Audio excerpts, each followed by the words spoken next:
নমস্কার বন্ধুরা, প্রাণ গার্ডেনিং চ্যানেলের আরেকটা ভিডিওতে সবাইকে স্বাগত জানাই। বন্ধুরা, শরৎকালে গাছ ভরে ফুল পেতে হলে কিন্তু বর্ষার আগে থেকেই শিউলি গাছকে মোটামুটি ভালোভাবে লক্ষ্য নজর দিতে হবে। তো গরমকালে জলের অভাবে আমি দুদিন গাছে জল দিতে পারিনি, আর তার উপরে তীব্র দাবদাহে গাছটার অবস্থা আমার প্রায় মরমরই হয়ে গেছিল। তারপর দু একদিন হালকা বৃষ্টি হওয়ার পর গাছটা আবার কিন্তু গ্রো করা স্টার্ট করেছে। এই সময় কিন্তু আমাদের একটা বিশেষ পরিচর্যা করতে হবে। তো সেই পরিচর্যাটা কি, সেটা আমি তোমাদের সাথে শেয়ার করছি। বন্ধুরা, এই সময় কিন্তু শুকনো ডালগুলো সব ভেঙে দিতে হবে। আর শুকনো ডাল ভাঙার সময় লক্ষ্য রাখতে হবে আমার এই যেমন একটা ভালো ডাল ভেঙে গেল, এইভাবে যেন কোনো কচি ব্রাঞ্চ ভেঙে না যায়।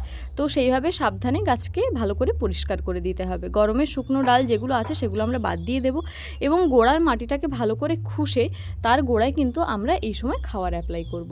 কি খাবার অ্যাপ্লাই করব না, বর্ষার আগে গাছকে আমি যে সুপার ফুড দিয়েছিলাম, তোমরাই সেই খাবারটা অ্যাপ্লাই করবে। যারা সেই ভিডিওটা এখনও দেখোনি, আমার চ্যানেল ভিজিট করে অবশ্যই ভিডিওটা দেখে নিতে পারো।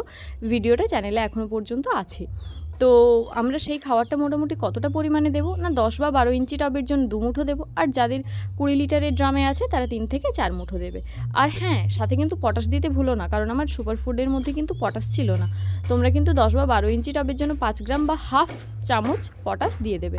দিয়ে ভালো করে মাটিটা ঢাকা দিয়ে জল দিয়ে দেবে।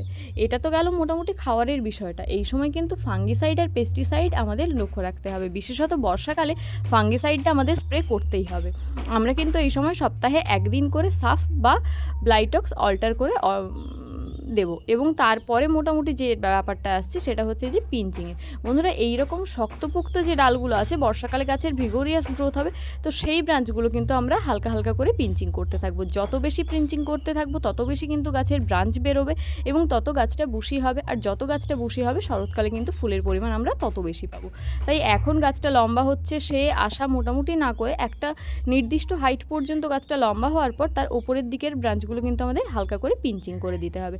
যত বেশি পিঞ্চিং করব তত বেশি ব্রাঞ্চ বেরোবে, এবং তত ভালো গাছটা আমাদের পরে ফুল দেবে।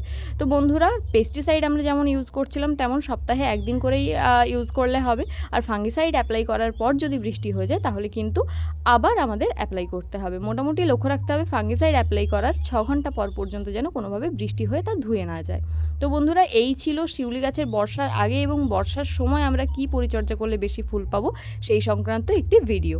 তোমরাও এভাবে পরিচর্যা করে দেখো, বর্ষার শেষে কিন্তু গাছ ভরে শিউলি ফুটবে। তো বন্ধুরা, ভিডিওটা যদি ভালো লাগে প্লিজ লাইক করো, তোমার বাগানি বন্ধুদের সাথে শেয়ার করো, আর চ্যানেলটা সাবস্ক্রাইব করে প্রাণ গার্ডেনিংয়ের সাথে থেকো। খুব শিগগিরই আসছি অন্য একটা ভিডিও নিয়ে তোমাদের সঙ্গে। নমস্কার।